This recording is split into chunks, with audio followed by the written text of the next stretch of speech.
Hey my cookies, today I'm going back to my Creole roots and I'm going to teach you how to make shrimp Creole. Let's cook. I really think Cosori is trying to make me eliminate every appliance in my kitchen and just use their units, because this multi-cooker does everything except twerk, and it might even do that. But you can bake in it, you can roast in it, it has a slow cooker option, you can steam, saute, all that stuff you see on the screen. It is amazing. It's super lightweight, which means it's a space saver as well. I love it. Also, what I love about it is you can control the temperature as well as set a timer on this guy. Like, it does everything. It comes with a glass lid and the little venting hole, I guess that's what you call it. It's very convenient. It keeps stuff from bubbling over. The only thing that I'm not crazy about is the non-stick pot. Not crazy about non-stick surfaces, but it's not a deal breaker for me.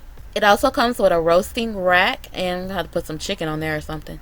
And of course, the instruction manual and a recipe book is included as well. So let's test drive this baby. Okay, we're going to set it to the simmer setting. Once you press start, you'll see the dial start to turn, and it will do that until it reaches the appropriate temperature for that setting. So as you can see, it's ready to go. So now we're going to pour in our olive oil and drop in the butter. Then we're going to add in the onions, the bell peppers, and the celery. Yes, the Trinity. Continue to saute that around until they're good and translucent, and you can add the lid to speed up the process. Now let's add in the garlic. Now we're going to sprinkle in some flour. This is going to help thicken everything up. Stir that for a minute, then pour in some rich shrimp stock. Don't worry, I have that recipe available already. I'll link it in the description box. And just change the setting to boil and allow it to boil for 5 minutes. Now we can add a drained can of diced tomatoes. I use the kind with garlic, basil, and oregano. Now I'm using tomato sauce, but if you don't want to use flour, then you can just use crushed tomatoes. Stir it well and then add in some Worcestershire sauce, onion and garlic powder, and then a little bit of sugar to balance out the flavor. Lastly, we're going to add some fresh thyme, and off camera I added in 2 bay leaves. Give it a stir, then cover it and allow it to simmer on the simmer setting, of course, for 20 minutes. After 20 minutes, uncover it and allow it to continue to simmer uncovered for another 10 minutes. Now we can add our Creole or Cajun seasoning to taste.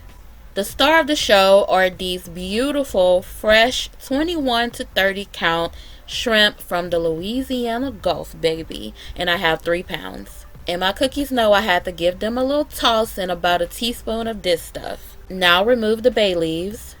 Add in the shrimp. Now we're going to add in some fresh parsley and stir our shrimp around until they cook. It should only take about 5 minutes. And cookies, that is how I make shrimp Creole. Sometimes I add in some sausage, but today I just wanted to keep it traditional with the shrimp. Oh my God, look at those shrimp. Let's plate this. Gonna serve this over some warm white rice, and cookies, that is it.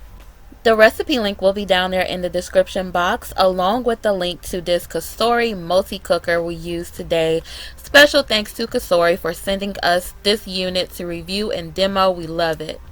My cookies, thank you so much for watching. I hope you enjoyed this tutorial. Don't forget to give me a thumbs up. I gotta eat. I think I want to choose that one, okay? Be blessed.